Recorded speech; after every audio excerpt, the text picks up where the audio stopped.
আমাদের এই সন্তান, আমাদের সন্তান তুল্য সে। এমনি করে বাংলাদেশে বিগত 17 বছর ধরে অনেক প্রাণ জ্বলে গেছে, অনেক সন্তানকে হারিয়েছি আমরা। মায়ের পেটে সন্তানও ঝুঁকিমুক্ত ছিল না বিগত ফ্যাসিস্ট রেজিমে। কঠিন সময় পেরিয়ে এসেছে। এই ধরনের পঙ্কজদের আত্মত্যাগের বিনিময়ে আমরা বাংলাদেশের দ্বিতীয় স্বাধীনতা যুদ্ধ আমরা যাকে বলি, 1971 স্বাধীনতা নিয়েও আমরা বারবার যেখানে হুচট খেয়েছি, আমরা এটাকে বলি দ্বিতীয় স্বাধীনতার যুদ্ধ। আমাদের এই স্বাধীনতা যুদ্ধের পরবর্তীতে 5ই আগস্ট আমরা বাংলাদেশটাকে মুক্ত করতে পেরেছি। বাংলাদেশ এগিয়ে যাচ্ছে তার গণতন্ত্রের দ্বারায় নবযাত্রা। সনাতন ধর্মাবলম্বীদের সবচেয়ে বড় ধর্মীয় উৎসব শারদীয় দুর্গোৎসব। এই দুর্গোৎসবে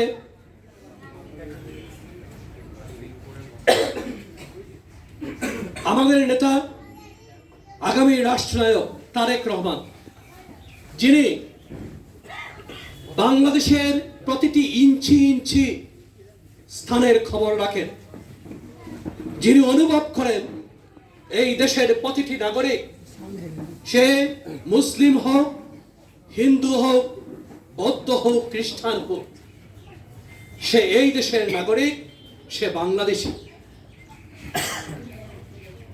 তিনি চেষ্টা করেন বাংলাদেশের প্রতিটি অঞ্চলে যারাই বিভিন্ন সময়ে নির্যাতিত হয়েছে, যারাই হত্যাকাণ্ডের শিকার হয়েছে, বিভিন্ন সময়ে ঘর হারা হয়েছে, বাড়ি হারা হয়েছে, পঙ্গুত্ব বরণ করেছে, তিনি খোঁজ খবর নিয়ে তাদের পাশে দাঁড়াতে কখনো কুণ্ঠাবোধ করেন নাই। তারই ধারাবাহিকতায় তিনি চিন্তা করেছেন যে এই পঙ্কজ কর, এই অঞ্চলের একটা ছেলে, সে আত্মাহুতি দিয়েছে বিগত ফ্যাসিস্ট রেজিম বিরোধী আন্দোলনে। তার খোঁজ খবর নেওয়া প্রয়োজন, তার পরিবারের পাশে দাঁড়ানো প্রয়োজন। তাই তিনি আমাদের নির্দেশ দিয়েছেন যে অন্তত পক্ষে এই দুর্গোৎসবে তার পরিবার যাতে একটি শান্তিপূর্ণভাবে, জানি এই উপহার তাদের কাছে এখন অনেক কষ্টকর। সন্তানের মৃত্যুর পর প্রথম একটি উৎসব, যে উৎসব তাদের কাছে উৎসব নয়, এটি সত্যিকার অর্থে বেদনাবিধুর একটি পরিবেশ। যে সন্তানকে লালন করেছেন দীর্ঘ 17 অথবা 18 বছর ধরে, সেই সন্তান ছাড়া আজকে এই দুর্গোৎসব করতে হবে। কিন্তু তারপরও ওনারা যাতে কিছু একটা করে তার জন্য তিনি সামান্য আর্থিক অনুদান শুভেচ্ছা হিসেবে তুলে দিয়েছেন তাদের কাছে। এই পরিবারের পাশে আমরা এসেছিলাম 5ই আগস্ট পরবর্তীতে। আমি দেখেছি তার অবস্থা কি, তার বাড়ির অবস্থা কি। এই পাশেই তার বাড়ি, জরাজীর্ণ অবস্থায় ওনারা রয়েছেন। আজকে এখানে এসে শুনলাম পঙ্কজ করের ছোট্ট ভাইটা সে মদন মোহন কলেজে ভর্তি হয়েছে, কিন্তু আর্থিক সমস্যার কারণে তার পড়ালেখাটা বন্ধ হয়ে গেছে। আমি এখানে বসে মদন মোহন কলেজের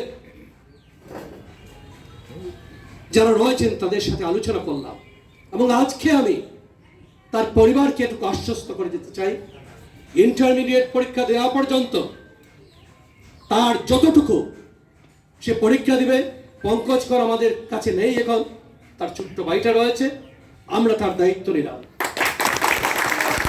অন্তত পক্ষে ইন্টারমিডিয়েট পরীক্ষার পর পরবর্তীতে দেখা যাবে কি হয়, কিন্তু ইন্টারমিডিয়েট পরীক্ষা পর্যন্ত আমরা তার দায়িত্ব নিলাম। এই শারদীয় দুর্গোৎসব পালন করতে গিয়ে বিভিন্ন জায়গায় ইতিমধ্যে আপনারা শুনেছেন যে বিভিন্ন জায়গায় হামলা হতে পারে, এই হতে পারে, সেই হতে পারে। আমরা বাংলাদেশটাকে দ্বিতীয়বারের মতো স্বাধীন করি নাই যে মুসলিম তার ধর্ম পালন করতে পারবে না মসজিদে গিয়ে, মাদ্রাসায় গিয়ে, আর হিন্দু ভাইরা, সনাতন ধর্মাবলম্বী ভাইরা তার পুজো উৎসব অথবা ধর্মীয় অনুষ্ঠানগুলো পালন করতে পারবে না মন্দিরে গিয়ে, অথবা খ্রিস্টানরা গির্জায় গিয়ে তার ধর্মীয় উৎসবটা পালন করতে পারবে না, অথবা বৌদ্ধরা পালন করতে পারবে না। আমরা এই জন্যই এই দেশটাকে আবারও এত রক্তের বিনিময়ে মুক্ত করেছি, যেন ভয়মুক্ত, সংখ্যামুক্ত পরিবেশে প্রত্যেকটি গোষ্ঠী, সেটা নির্দিষ্ট হোক, সেটা হিন্দু হোক, বৌদ্ধ হোক, খ্রিস্টান হোক, সেটা মুসলিম হোক, সবাই মিলে যাতে তার প্রতিটি আচার, প্রতিটি ধর্মীয় অনুষ্ঠান পালন করতে পারে। আমরা চাই না এই বাংলাদেশ, যে বাংলাদেশ পুলিশ পহরায় হিন্দু ভাইরা তার পুজো উৎসব করবে, আমরা সেই বাংলাদেশে ফিরে যেতে চাই আবহমান কাল ধরে, যেই বাংলাদেশে শাসিত কাল ধরে, যেই বাংলাদেশে সকল বাংলাদেশি মিলে ভাই বোনের মতো আমরা ঈদে, আমাদের হিন্দু ভাইরা যেভাবে ঈদের সময় আমাদের উৎসবে ভাগাভাগি করে নিয়েছে, আমরা পূজা অর্চনায় বিভিন্ন সময় তাদের পুজো উৎসবের একটা পর্যায়ে, যেটা আনন্দ উৎসব, সেই পর্যায়ে এসে মুসলিমরাও সেই আনন্দে শরীক হয়েছে। পুজোটা তারা করবেন তাদের ধর্মীয় মতে, কিন্তু তাদের যে আনন্দ উৎসব পরবর্তী পর্যায়ে সেটা মুসলিমরাও শরীক হয়েছে। আমরা সেই বাংলাদেশ আবার করতে চাই, আমরা পিছনে ফিরে যেতে চাই না। আমরা সম্পূর্ণরূপে বাংলাদেশ জাতীয়তাবাদী দলের পক্ষ থেকে এই যে সিএসি নৃসিংহ জিউর আখড়াতে আমি উপস্থিত রয়েছি, এখানে দাঁড়িয়ে, এখানে মিডিয়ার বাইরা রয়েছেন, সবাই রয়েছেন, আমরা আশ্বস্ত করতে চাই বাংলাদেশের সবচেয়ে বৃহৎ সংগঠন, যে সংগঠনে বাংলাদেশের মানুষের প্রতিনিধিত্ব করে, সেই সংগঠনের পক্ষ থেকে এবং আগামী রাষ্ট্রনায়ক তারেক রহমানের পক্ষ থেকে আমরা আপনাদেরকে আশ্বস্ত করতে চাই, ইনশাআল্লাহ কোনো পূজার করি অবস্থায় কোনো মন্দিরে কখনো আঘাত আসতে পারবে না। আমরা ইতিমধ্যে প্রশাসনের সাথে বসেছি, পূজা পরিষদের সাথে আমরা বসেছি, পূজা উদযাপন পরিষদ, এখানে দাদাও রয়েছিলেন, সুদীপ রঞ্জন সেন দাদা, আরো যারা রয়েছে, এখানে রনিপল রয়েছে, উজ্জ্বল রঞ্জন চন্দ্র ছিল, অনেকেই ছিলেন। আমরা সবাই বসেছি, আমাদের সাংগঠনিক সম্পাদক সাফেক মাহবুব ছিল, সবাই বসেছি।